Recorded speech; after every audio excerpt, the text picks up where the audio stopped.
Most people don't understand the term implicit racial bias, which is a form of stereotypically troping a person simply because of what they look like and what they are. And I've dealt with it many times, like even, when I go to the courthouse, I go and I file my legal documents, whether it's the federal courthouse or it's the county or just maybe a small claim or something.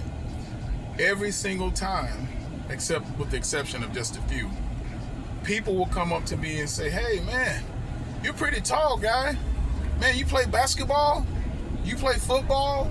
Or you're a boxer?" I've been everything. I had one chick told me that I look like Jay-Z and Terrell Owens and Michael Clark Duncan from the Green Mile. Every single perceptive opinion of people that I have ran into that were considered professionals, I was always deemed an athlete or of some sort or some type of entertainer. And when I look at these people, I remember I was in the elevator with a judge from down at the state courthouse, and I was standing next to her. I mean, she was pretty short, and she looked up to me. She was like, God, you're tall." She said, "Do you play basketball?"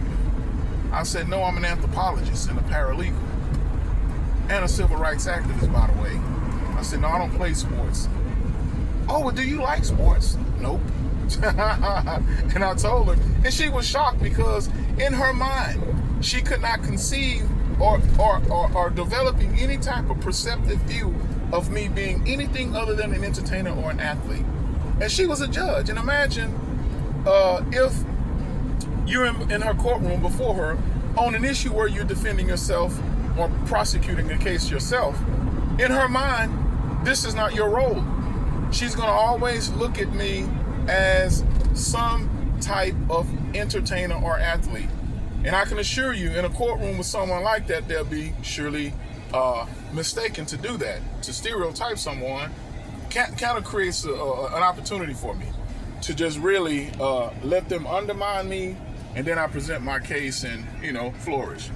But implicit racial bias is something that affects all African people in particular, especially black men in America and women.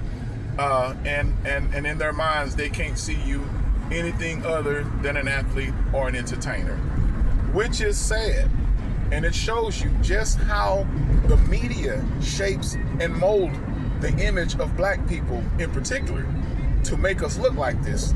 And so, and if you're having to interact with people that are making decisions based upon who they're going to give justice to, who they're going to give loans to, who they're going to give grants to, et cetera, you don't want people who are implicitly racially biased, period.